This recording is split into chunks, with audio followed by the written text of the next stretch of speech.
Par devoir de mémoire.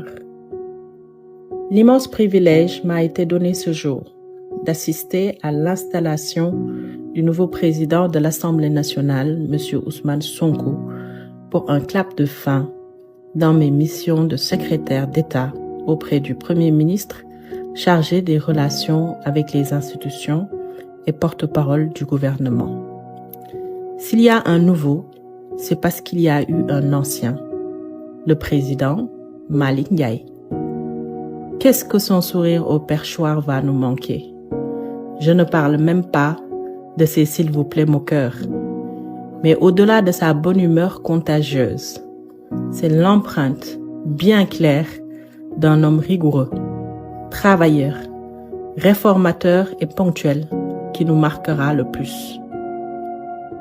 Rigoureux par le respect scrupuleux des textes qui régissent cette institution durant son mandat. Travailleur parce que ses premières actions ont été de mettre en place une organisation performante, efficace et respectueuse des ressources humaines avec la régularisation de tous les travailleurs de l'administration parlementaire. Réformateur parce que l'Assemblée nationale n'a jamais connu autant d'innovations que durant cette 15e législature. Entre autres, digitalisation de l'administration et du vote, création de la chaîne parlementaire, création de la direction des services de planification, de contrôle et d'évaluation des politiques publiques, qui a piloté d'ailleurs les premières auditions des ministres. Ponctuel, enfin, parce qu'aucune session qu'il préside n'accuse du retard. J'en ai d'ailleurs moi-même fait les frais. Assurément, en tant que témoin oculaire, je peux affirmer que le chemin de la performance est tout tracé pour le président Ousmane Sonko, par celui qui a récemment démontré que la politique est avant tout des valeurs et des principes.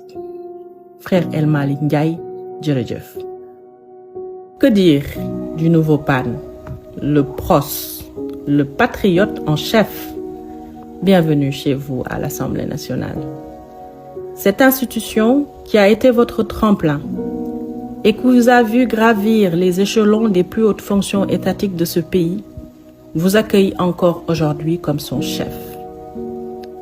Le moment de faire l'éloge de votre parcours n'est pas encore venu, car vous avez encore beaucoup de pages de l'histoire de notre pays à écrire.